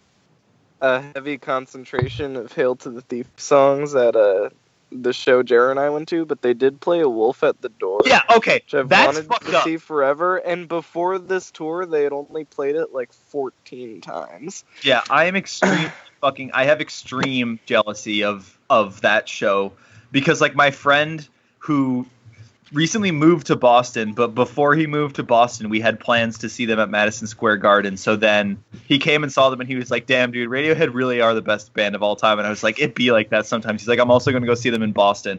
And I was like, damn, I'm jealous as fuck. But then, like, after our show, I was like, fuck, that set was incredible. My only, like, thing I would change is I wish they would have played Wolf at the Door. And what do you know, at the Boston show that he went to, without me, the snake, they play Wolf at the fucking Door, which is probably, like, my second favorite Radiohead song of all time. Ugh, Radiohead is such a good fucking band. Thom Yorke is my father. I love them. Yeah. It was fucking heavy live. Like, they didn't do any, like, they really didn't have synths as the leader. It was like heavily distorted guitars. It kind of sounded like She's So Heavy by the Beatles, actually, at first. And I legitimately thought they were doing a cover because I guess those songs must be like in the same key or something. But no, they were playing fucking A Wolf at the Door. And it was like, it's really heavy. You should watch, like, just honestly look up that performance on YouTube sometime. Yeah. It's so good. The moment I realized that, like, the Radiohead show was a religious experience was, like, they kind of did this, like, brief ambient interlude, and then it transitioned into the... Like, they pulled out a piano from backstage and Thom sat on it, and then it transitioned into the opening of Everything in Its Right Place, and then Johnny and Ed fucking just sat down on the stage at the exact same time when, like, the drop happens and Everything in Its Right Place, and I was like, yeah, this is the best fucking, like, show I've ever seen in my entire life. And also, like, that's one moment I realized it was a religious experience. The first one is when, I think they open with Daydreaming at every show, right? Like, they open, yes. That's kind of the new thing that they when the kaleidoscopic lights come out during Daydreaming, I was just like, oh shit, like, this is a Radiohead show. Jesus Christ. That was fucking insane. That's probably their best visual ever, too. It was unbelievable. Unbelievable. It's so breathtaking. Also, I firmly believe that, like, how good of an opener of the show's Daydreaming is just further proves that it should have been the opener on A Moon-Shaped Pool. Yeah. But anyways. I've listened to Burn the Witch since 2016. Let me tell you what, folks. It's not a good song. It might be the worst Radiohead song of all time. Anyway. That is such a bad take. I am aghast, honestly. I don't like that. I'm honestly aghast at you guys thinking that Daydreaming should be the opener of that album. That album's sad as fuck, my guy.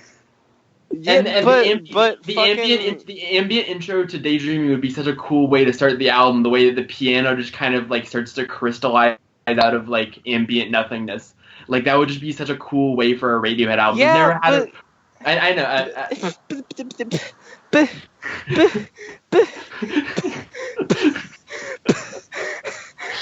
Another thing Okay, about the Radiohead so concert. The thing ahead. about fucking Burn the Witch is that it eases you into the album. If it started with Daydreaming, you would never want to listen to that fucking album ever. That is fair. It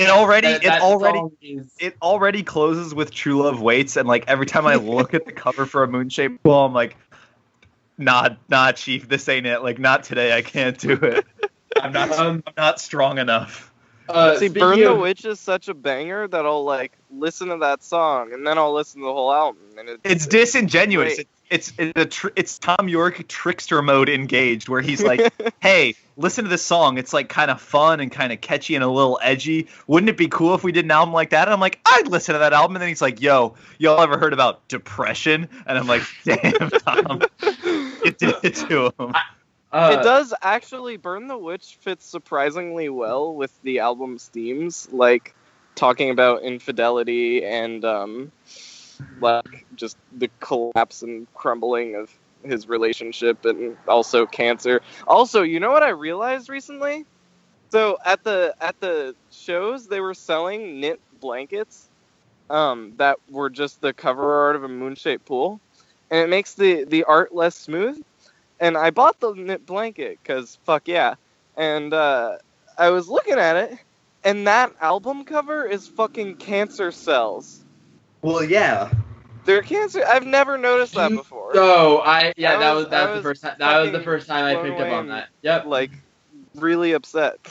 yeah, that just ruined my day. Yeah, that album is not good for me as a person, but I love it very dearly. Speaking of things that were... It's my favorite Radiohead album. Speaking of things that were not good for me personally, but I loved very dearly, the moment I realized that Radiohead were just, like, truly an unsafe band to see live is when, in the middle of their first encore, they played Fake Plastic Trees, immediately followed by How to Disappear Completely. It was not good. That's not good. One, like, how is that, like, allowed? Yeah, that was, like, the Fake Plastic Trees broke me down to the point where I was, like, already ready to just fall apart, and then as soon as How to Disappear Completely came on, I'm like, okay, yeah, this is it. I'm donezo. We also got Daily Mail, which was wild, which he introduced. Oh, nice. I'm jealous. We got like spinning plates at my show, which, like, we got as a talk show host. Oh, as an anti-amnesiac stan, I was still, like, wild out to hear that song. Yeah, like Spinning Plates is so good live when it's the piano. The piano, like, every time they brought out the piano at the show, I was just like, buckle the fuck up. Like, let's just go. Do it to me. There is no bad Radiohead song with the piano in it. There just isn't one. The thing that, like, was most amazing about that show was, like, I saw them at Madison Square Garden because TM, I live in New York, but just, like, they made that sold out fucking basketball arena seem, like, so tiny and so intimate, and then they played for almost 3 hours, but the whole show felt like it was like 30 seconds. Like, every song just came and went. It wasn't like it wasn't satisfying, but I was just like, oh, this song is so fucking good, and then it was basically the song is over, and I was like, no, Radiohead, please stay on stage forever. Like, you're the best band of all time. No one wants you to stop. No one in there wants you to stop playing.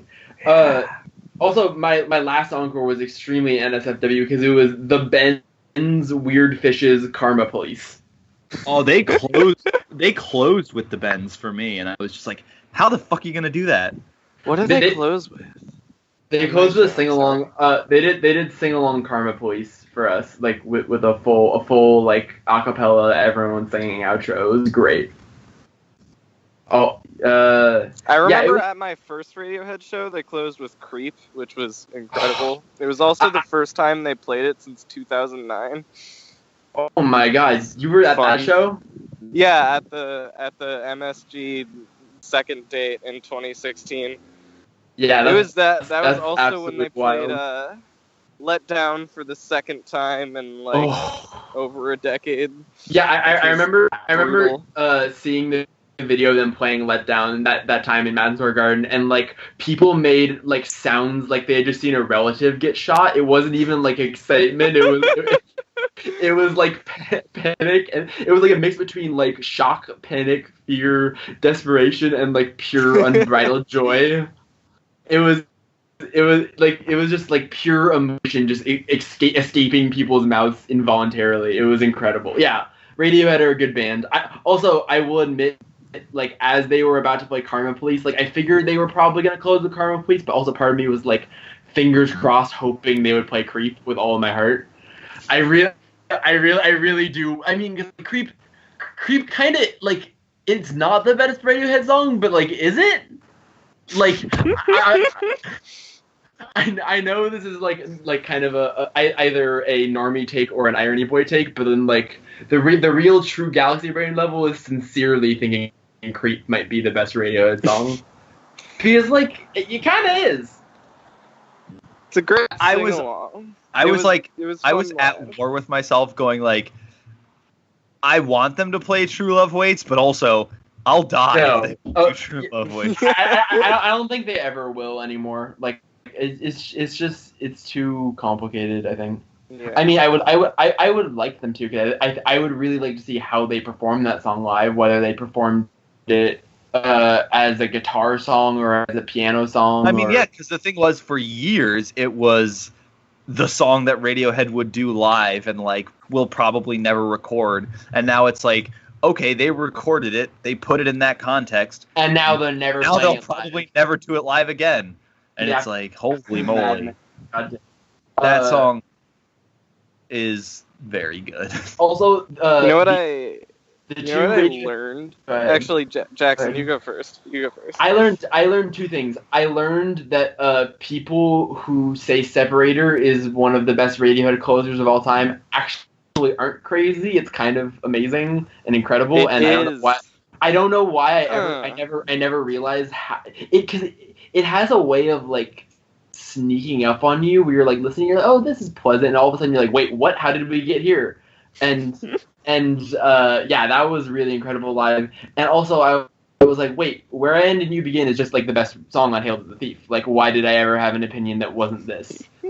Actually, no, it's tied between There and Where I End and You Begin. But those are the two best songs on Hail to the Thief, definitively, after seeing 5 of them live. So the thing I learned at my show is that Nude is the most profoundly liberating song ever written. Not sad.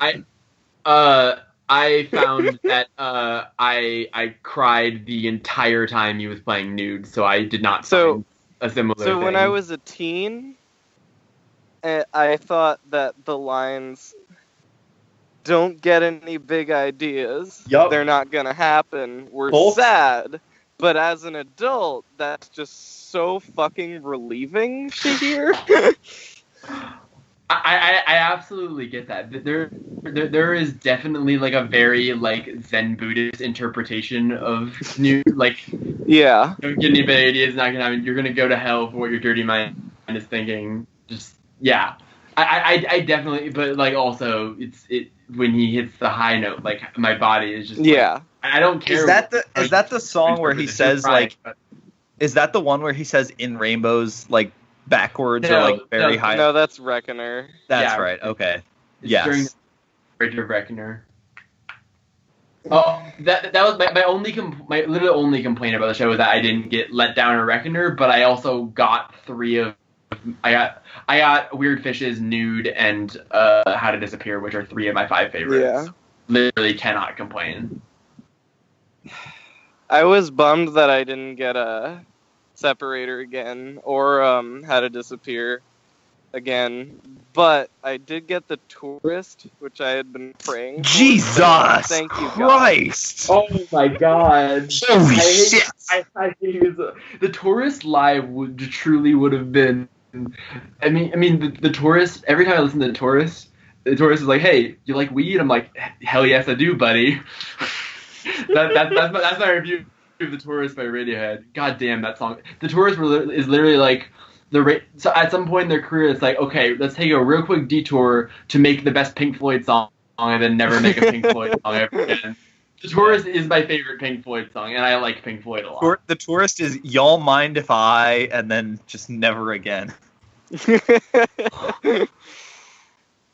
Also, I still really... Have you ever seen the shirt where it's Thom Yorke in like a big like Hawaiian T-shirt, and it's like The Tourist, and then it says "Idiot Slow Down" on it? Yeah. I need that. I need that shirt more than life itself. Also, I fucked around and got the Fast Track long sleeve, which both.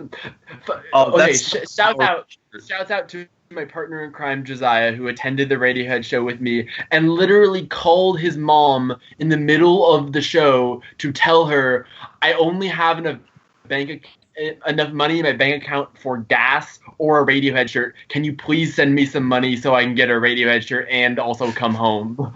And his mom sent him a couple bucks so that he could buy it. And it's like, shouts out to Josiah for having dedication to the brand and being a wonderful road trip partner for us driving from Chicago to Detroit to see Radiohead. We thank Josiah's mom too. We also thank Josiah's mom for coming through in the clutch. I think it's time that we stop talking about things that are good and perhaps start talking about things that are not good. Well, it's complicated. It's complicated, as we'll get into. It's complicated. So I haven't listened to this album, but I did watch the Stop Trying to Be God video, and oh boy, folks. There's a video! Yeah, it just came out. I need to... Go ahead. No, you first. Is Mr. James Blake in the video, or is that not? Yes. Yeah. Oh. He is. And that song is really funny to me because his feature, it's not a feature. They just pause the Travis Scott song to start playing a James Blake song. Well, welcome to the rest of that album. That's literally what the whole album is. It's like... I need to issue a public apology before we get into this discussion. A few weeks ago, on an episode of the podcast, I made the bold claim that I didn't think I was going to hear an album worse than Kids See Ghosts this year. Friends, the album has been released, and it's called Astroworld by Travis Scott. Truly, wow, genuinely, one of the most displeasurable listening experiences I've ever had in my entire life. This album is immensely terrible in almost every way that something can be bad. I truly do not have words to describe how awful I think this album is, how terrible I think everything it stands for is, and how just genuinely I am that I had to download this album onto my phone because it came out when I was getting on a flight. Wow. Let's open up the floor for some discussion. So wait, but in the video, I just real quick, because I'm probably just gonna drop off here because I don't have anything to say about the album as I did not listen to it. But in the video, towards the end, Travis Scott gets shot with a laser and his head melts. and as his head is burning up and melting, it's revealing that it was completely hollow on the inside. That fucking makes sense. I mean, that on the nose of the metaphor that there. kind of explains it all, honestly. That really explains it all when it comes to Travis Scott. Jesus Yeah, Christ. It was something. Yeah. All right. Well, thank you so much for contributing to Radiohead Talk, Alex. Have a good discussion, folks. We love you. Bye, Alex. All right. Bye. All right. So let's talk about Astroworld. Geez. Okay. This album is pretty good. Not that good. Not great. And would have been the worst album of the year if not for the production. This album is, I think, really well produced, and I like a lot of the beats on it, and Travis Scott sure does do everything he can to try to sabotage it from there. Yeah, basically, I don't know. I didn't remember. I know his lyrics have always been bad. Like, they've always been. That's very clear. But, like, yeah, I never remembered it bothering me as much. And like, when I listened to older Travis Scott projects, it never, like, viscerally... I remember I was, like, listening to it on the way home, and I'm just like... first of all, I am not of the opinion that, like, things need to... I understand this album does not exist for the lyrics at all. No one has ever listened to a Travis Scott song because of the things that he say. They listen to him, and I think Craig SJ's piece that he put up today nails this. They listen to Travis Scott to feel cool. That is entirely 100% like the modus operandi, the objective and desired result for this album is to make you feel cool in one way or another. And there are a unbelievable number of people who feel cool when they listen to Travis Scott's music. And I have touted myself as someone who will say that I've had that experience in the past. I like Rodeo and Days Before Rodeo a lot. Those are good albums. Let me tell you what, Travis Scott does not have a single good flow or vocal or lyric on this entire fucking album. He literally goes, like, an entire album without a bar that I was like that. The only one that I, like, kind of don't hate is the one that people are quoting, the, like, throw that ass back in self-defense, only because it's, like, fun in a corny way. But, like, yeah, Jesus Christ, when he says I showed her, she thought it was the ocean, and I said it's just a pool or something like that. I'm like, what? Okay. Like, what? Like, let's discuss this, though. Like, let's go back to Rodeo, and let's go back to Days Before Rodeo. Like, so, my history of Travis Scott, I've been listening to Travis Scott since, like, basically since Alfaro, which I listened to it when it came out, and I hated it. I thought, this is garbage, this production sucks, Travis Scott cannot fucking rap more than shit, and I was yelled at online because everyone on the Odd Future Talk forums was like, no, you're crazy, this album is great. And I'm like, no, what's wrong with y'all? And then, of course, Days for Rodeo, Days for Rodeo is very solid. I'm like, wow, I actually like this. And then Rodeo is just like, Travis Scott, he tries so hard to ruin that album. He tries so hard in so many ways to ruin that album, but he just can't do it because it's just like, these beats are too good. And just by luck, like, this album is good. It's just by a stroke of luck. I think as AJ, he might have mentioned in the pre-call or somewhere before during this podcast. Basically, it's good by a stroke of luck. It was before we started recording.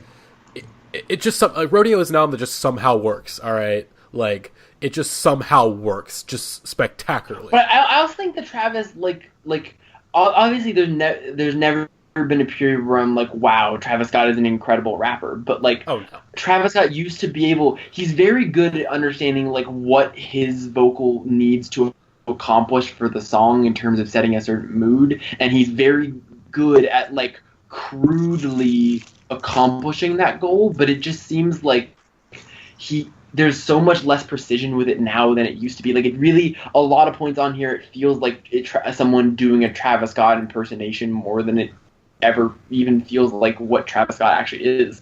And also, can we talk about one of the most baffling moments in this album, which is NC-17, in which he just puts on a vocal effect so that he sounds like Young Thug, which I understood because I also would have rather heard Young Thug the first time I listened to it, I was like, damn, a Young Thug feature, like, this is awesome. I'm finally excited about something on this album that isn't a Tame Impala instrumental. And then I was like, wait a minute, Young Thug's more interesting than this. I've been duped.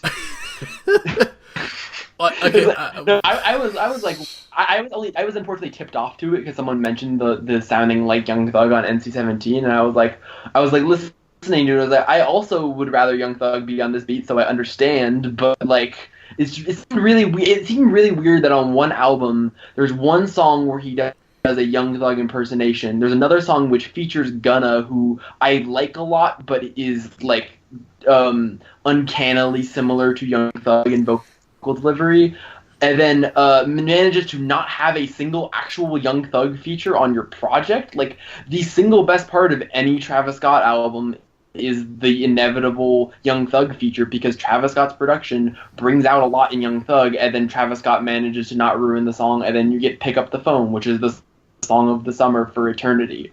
But unfortunately, there were no Young Thug features on this album, and this album really basically lives and dies by the features, because on every song, Travis Scott is either a non-factor enough that you can kind of forget he's on the song and enjoy it. Like Butterfly Effect is a song that is not a great rap song, but if it's a rap song that's put on in any situation, I never mind it, because it just fades into the background enough in a way that is pleasant and enjoyable. But like there are many songs on here when he actively train wrecks it, which is not what you want. No, I mean, like, okay, there are a lot of places for me to begin with just, like, the astronomical amount of problems I have with this album. But since we're kind of on this course already, let's go with how uninteresting and just almost at times invisible a presence that Travis Scott is on his own album that he himself has billed as, like, his artistic breakthrough. This is sort of the album that's supposed to introduce to the mainstream, like, who Travis Scott is as an artist. And I certainly understand that he has a very dedicated and very passionate fan base who have, like, been following, like, waiting for this specific album since, like, before Radiohead, before Rodeo even came out in itself. Like, Astroworld is kind of the project that Travis has built himself on. And, like, one of the things you were mentioning is that the production is certainly the most interesting part of this album at the moments when it is interesting. And looking at the production credit list on this thing reveals that Travis Scott had no role to play in, like, any of that direction. It's all just a hodgepodge of, like, very talented producers coming in and doing interesting things. Another thing that I want to, like, mention briefly, get away from, and then divert back to lately is the second most interesting thing about this album is, like, just the sprawling and just, like, egregiously overzealous guest list on this thing, to the fact that, like, almost every song has, like, 3 fucking features on it. Come back to that later, but then the thing is that just, like, Travis Scott is biting every flow known to the game on, like, every other track on here. Like, he fucking steals 2018 Kanye's flow on a song. I think maybe R.I.P. Screw. If you're imitating 2018 Kanye, like the bars that Kanye was putting out on Ye, you have fucking lost your direction as an artist, because that is nowhere you want to be. Just like that lazy, haphazard, like, shit, this album has to be out in an hour delivery that Kanye delivered all over Ye is just, like, egregious and embarrassing and boring. And, like, this is an album that supposedly Travis Scott has been tweaking and perfecting for 3 years, and it still comes out as just this lazy, haphazard thing. Let's talk about Sicko Mode briefly, which is by far the best song on this album, and so good that it momentarily convinces me. I'm like, yeah, damn, I want to listen to this album again, because Sicko Mode is that good. But the song is built on a dishonest foundation, in that it's literally just a Drake song that they paused and then put another song in the middle of, and then just played the rest of the fucking Drake song. It's absurd. And the thing is, it's 3 different songs. It's a Drake song that almost happens and then doesn't, and then a Travis Scott song happens, and then that song ends. Drake song. It's egregious. We should mention that this is not like an anomaly on this album. There are multiple songs on this album that have, like, beat switches. Multiple beats. It's an ADD rhythm mess. More than one beat switch. Yes. Okay, so going back to all over the place here, unfortunately. Just that this is how angry this album makes me. I said in the Kids See Ghosts discussion that it's, like, feels like the first album kind of tailor-made for, like, you know, hip-hop heads, game thread, album listening discussion, or, like, Twitter, where an album just dropped and everyone's listening to it at the same time, in that, like, the album is structured in a way that, like, it's trying to elicit a reaction from you for it. And I thought that Kids See Ghosts being this, like, 20-minute mixtape with Kanye and Kid Cudi going back and forth is kind of, you know, curated in a way that anyone can pick out their favorite moment and be like, damn, this is the best shit I've ever heard. Like, this album only came out an hour ago and it's a fucking classic. This album is the kind of complete opposite of that, but is almost even more insidious in that it takes the worst reactions from Rodeo, being that some of the things people were interested in Travis Scott's style was like, damn, he's kind of unpredictable as an MC and his instrumentals are unpredictable. This was just like, oh, you want unpredictability? We're not going to give you any structure whatsoever for an entire hour-long album. You're just going to straight up get 30-second snippets. Like, you might as well just fucking listen to the Apple Music, like, 30 seconds iTunes previews, because that's all you're fucking getting. You're not getting coherent songwriting. You're just getting beats that switch up every 45 seconds so you could post on Twitter like, damn, dog, when a beat switched up by, like, DJ Academic's meme, insert here, and it's just like, that's not how you make a fucking album. This is just insulting to listen to. It's the stupidest, most just, like, riled up, just, like, incoherent garbage, and no one is putting the effort into it. It feels like it wasn't made over 3 years. It feels like he was just kind of like sitting on a large nest, like a squirrel getting ready to hibernate for winter, stealing beats and features and guests and instrumentals and just being like, I'm going to get all of these and hold them in one place together, and I'm going to kind of randomly stitch them together and then just drop it on people and put it out under the guise of this coherent project called like fucking Astroworld, where I'm going to get a graphic designer to do these like genuinely cool, inspired, art for every song, and be like, if you don't get it, you don't understand the vibe. It's like a project that it's a place that it takes you to. It's Travis Scott's mind. It's inside this psychedelic kaleidoscope of what this project is trying to do. Whereas this project is trying to do nothing but fool you that it actually has good ideas, because it has genuinely nothing insightful to offer, or anything interesting in terms of hip hop songwriting, or any kind of just like trap. It's egregious. Okay, Hey. all right, AJ, are you okay? First of all, AJ is mad online. Second of all, there are some good ideas in this album. Letting James Blake sing for 2 minutes and not singing during those 2 minutes, that's a good idea. Mm-hmm. That's a real good idea. Yep. I like that idea a lot. You should turn that into a whole album. And it's now a James Blake album. Also, second of all, I think this album definitely doesn't work as like a front to back listening experience. I think the beat switches in the first half are kind of like let me say, the first half of the album has too many beat switches, but it has most of the best content on the album. The second half of the album that has way less beat switches is where the album completely falls off a cliff content wise. So you've got like good jumbled ideas and bad, less jumbled ideas. There are a couple like actually front to back okay to decent songs in the album. I think Sicko Mode is good. I think Stop Trying to Be God is teetering on mess, but also teetering on like pure brilliance. And I'm simultaneously mad because a song that has James Blake, Kid Cudi hums, and Stevie Wonder harmonica should be the greatest song of all time, and it's not the greatest song of all time because Travis Scott kind of bumbles it a little bit, but it's also not a bad song. It's a very good song. I like listening to it. I was jamming to it in the car on my way home from work today. So I just have a lot of mixed feelings in it. I will tell you one thing, I most certainly will not be putting on Astroworld like, yo, I love this cinematic experience of an I really do not get the people that are like full. I'll admit I was impressed with this album on first. My first listen was positive until I realized, oh wait, like none of these Travis Scott part. There's not any part of this album where I'm actually enjoying Travis Scott. And so that's kind of like what's preventing me from like activating. Oh my god. Youthfornication. Okay, I haven't really checked. I mean, I listened to it once, so I'm not saying a whole lot because I don't really think a first listen is a good opinion. But he really named the song "Houstonfornication." Like, Travis, like, okay, so you're obviously basing off Californication. Like, that's not how it works, Travis. You can't just smash these two words together and make it works. It doesn't work like that, Travis. The one page I am 100% with you, AJ. I think 5% Tint, the first 2.5 minutes until 21 Savage shows up, might be like some of the worst rapping I've ever. Like, truly, how is any of that real? I mean, like, his Travis Scott as a performer on this album is like not only uninspired, but like in the moments where he kind of has a clear and cohesive vision is like a little worryingly problematic at times, because the most memorable lines are like kind of straight up homophobia or just like vaguely kind of creepy sort of perverse implications, like back that ass up like it's self-defense. So there's something about like, oh, my money is so colorful.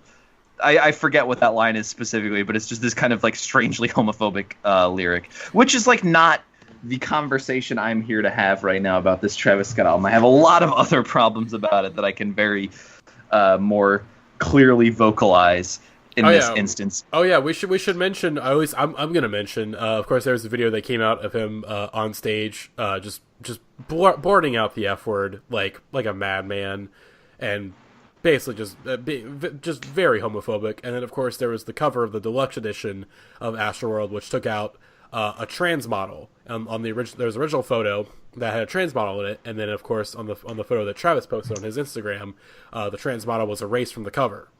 And then Travis put out a bullshit statement that said absolutely nothing and didn't explain like why was this person taken out. It's like, oh, she was taken up, she was just outshining everybody else. Like, no, like that's bullshit. Like, that's bullshit. Like just if you're gonna be transphobic, just fucking do it. Just be out and about it at this point. Like, just so we can know, like, okay, you're transphobic. All right, bye. Like, that's don't skitter around the bush. Like, just don't do that. But I mean, it's certainly one of the things that a lot of artistic mediums still certainly have an overt problem with.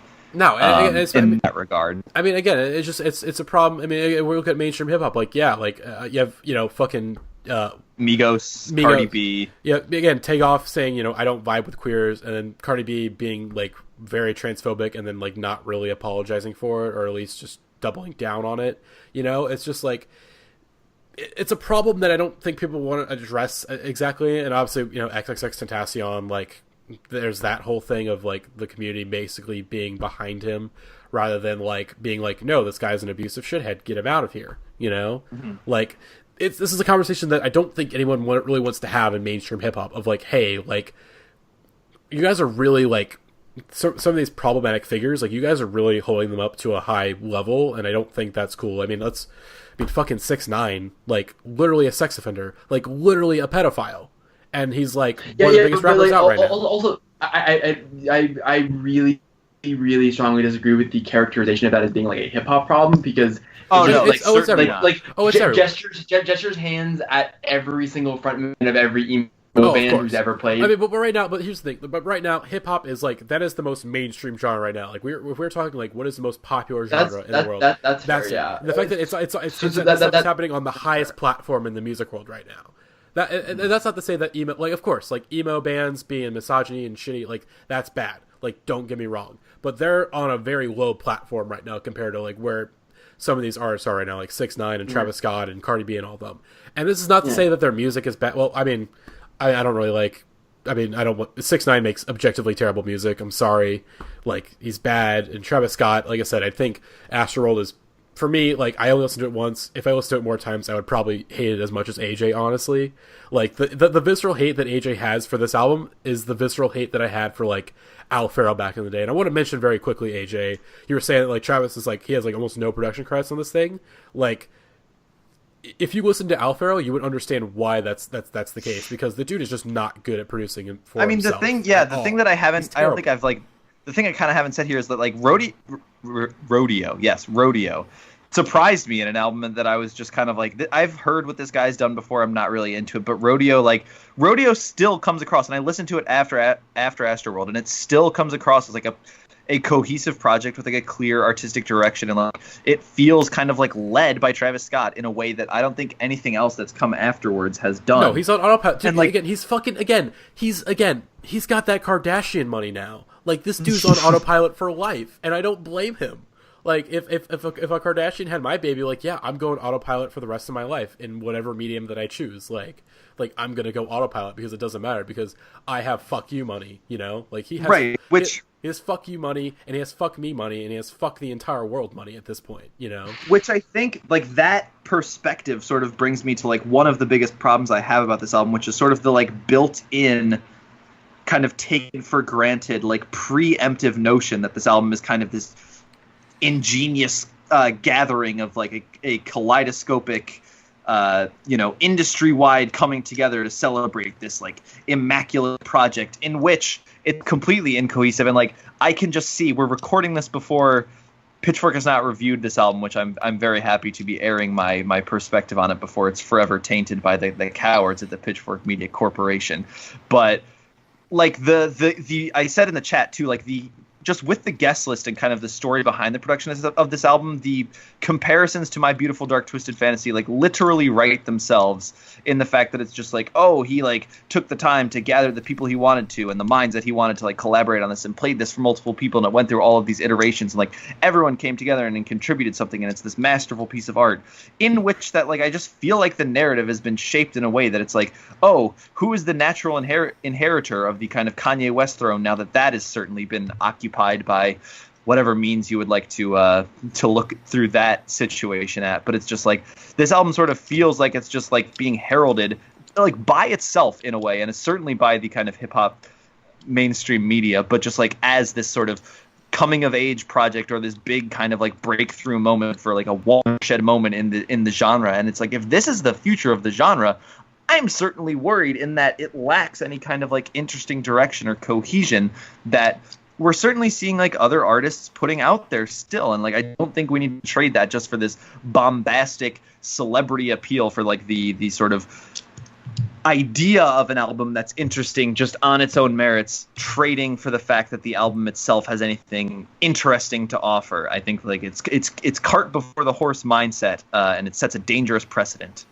First of all, I would like to preface this by saying, people who, like I said earlier, people who insist on lyricism in hip hop are dumb, and I think in general, like reading off lyrics on a page is kind of unfair to artists because that's like not how you receive the music. And like if you read Playboi Carti's lyrics on a page, it sounds terrible, and when he says it out loud, it sounds like my favorite hip hop album of the decade is probably Slime Season 3. So I'm right there with you on the fact that like exactly we don't that need. That being said, this sounds terrible when he raps it, so I do not mind reading it aloud. This is now, for your listening pleasure, the entire first verse of the song 5% Tint. Who's that creepin'? Know the tint is dark. All that fall in love shit. Got a Kevin Hart. Oh my god. The message there is cheat on my wife.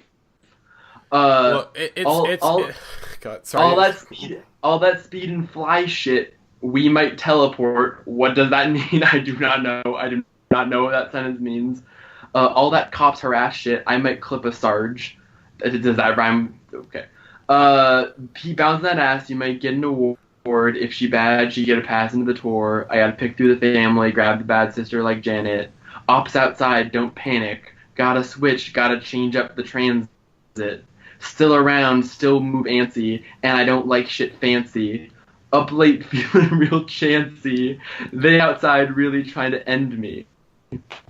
It's real. You know what that sounds like? That sounds like the rap that I wrote when I was making a rap song with my friends and I was 13.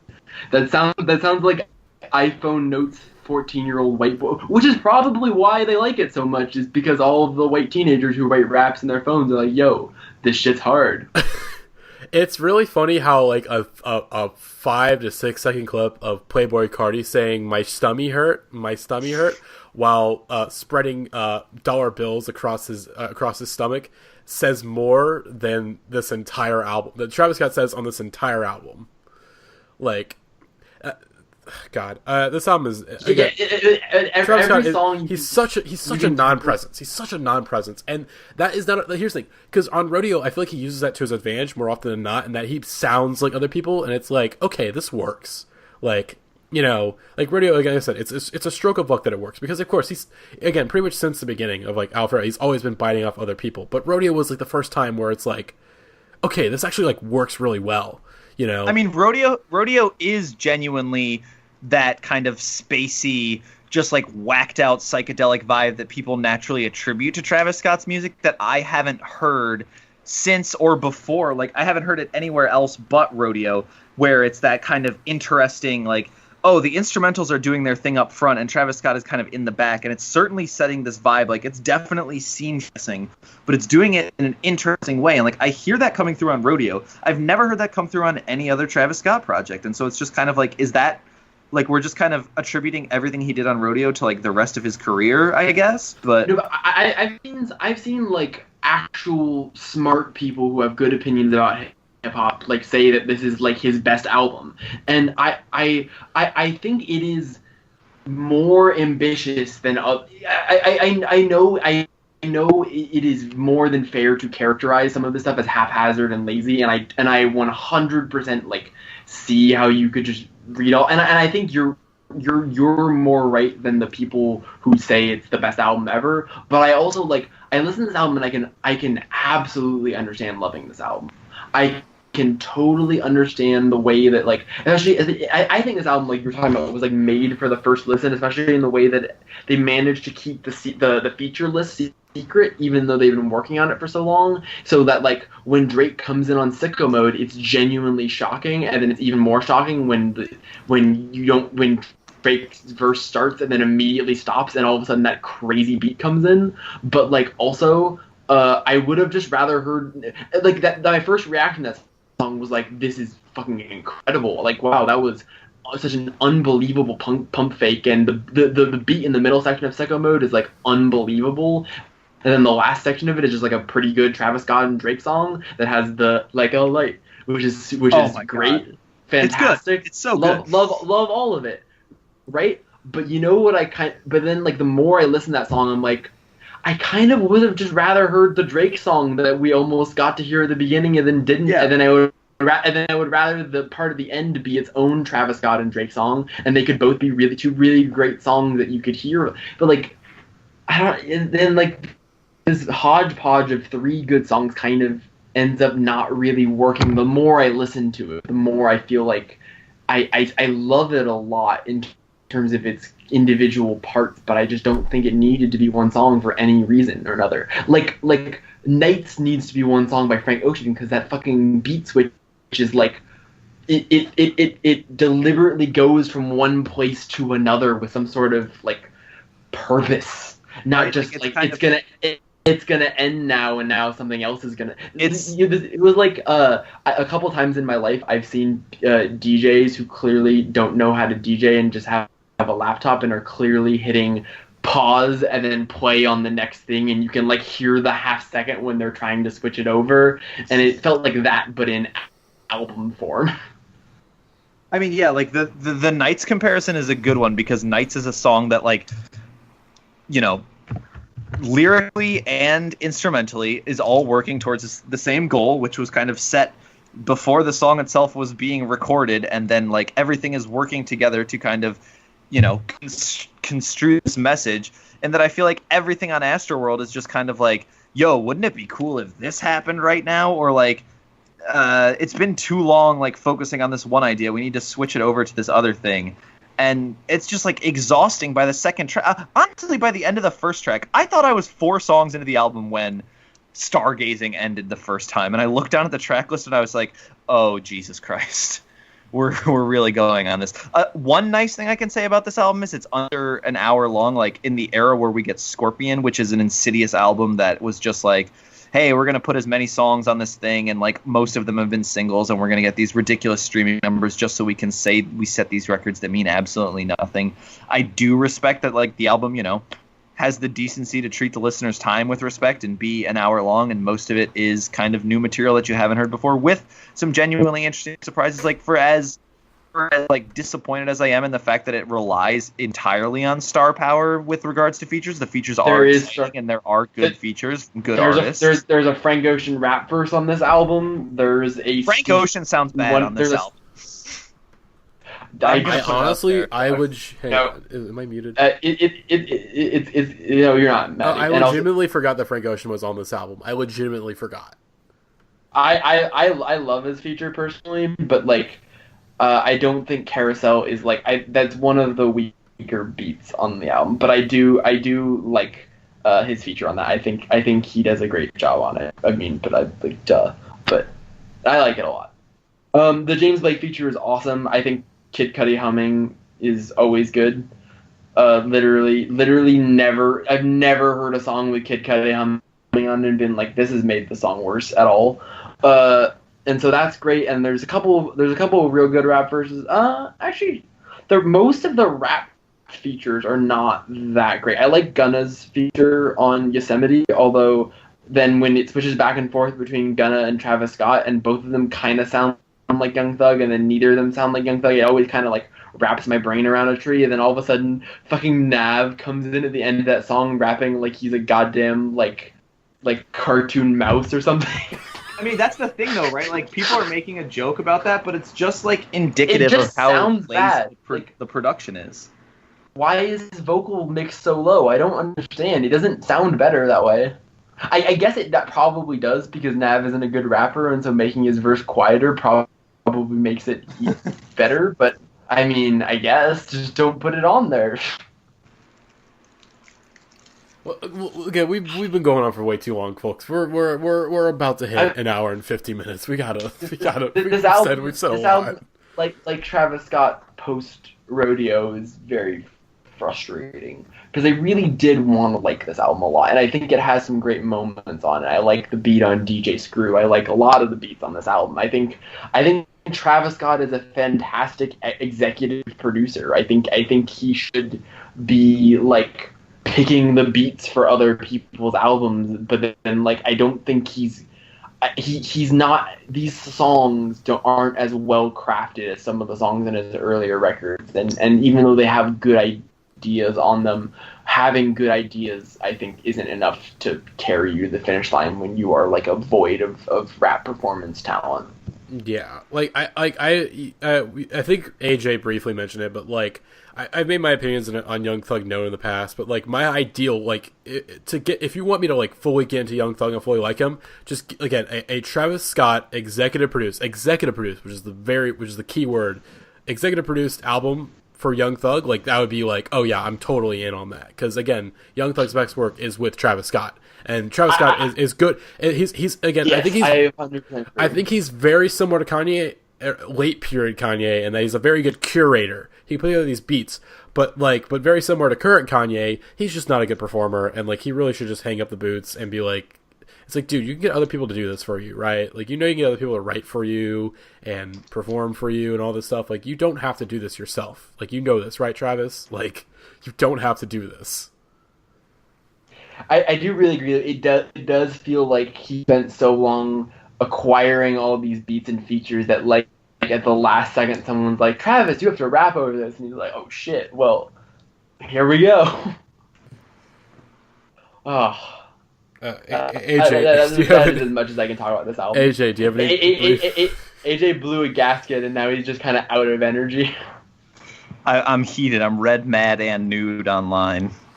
The album just makes me upset in that, like, I don't know what the kind of reception or like the kind of legacy of this album is going to be, but like I said kind of at the onset, I think it sets a dangerous precedent for what we kind of like celebrate as a masterful achievement in the genre. And I see a lot of the initial I also don't think we're gonna celebrate it as a masterful achievement in the genre. I think that like it's obviously getting hype because the week that a hip hop album came out, and it has generally positive reception. I think most people will agree that it's probably not the best Travis Scott album, and I think some people will say it's really good and try to argue it's the album of the year or whatever, and those people will do that until the end of the year. Then they'll still talk about it, but like those are like the people who are going to talk about it as a classic are like Travis Scott fans, and that's like there are a lot of Travis Scott fans. He's really, really popular. Don't get me wrong, but like I don't think that this album is going to like stand the test of time very well at all. I think it has a limited shelf life for how long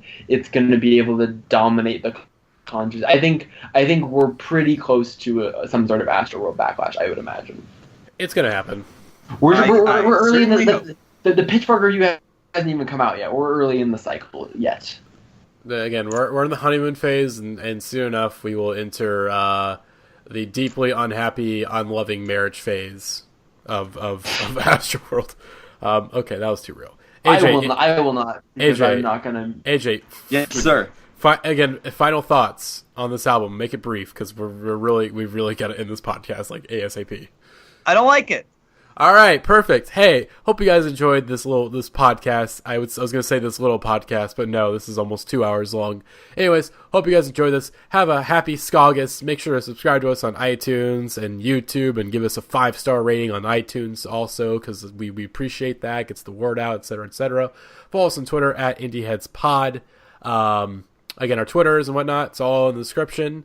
And remember that ska is the only true indie genre. Yes, ska. That's right. It's Skagust, baby. If it's not ska, it's not actual indie. Sorry. No, the only thing you can post in the subreddit now is ska music. mighty boss tones. Mighty boss tones. Mighty boss tones and real big welcome fish. To the fascist rule. Fucking hell. All right, guys. All right. Bye, guys.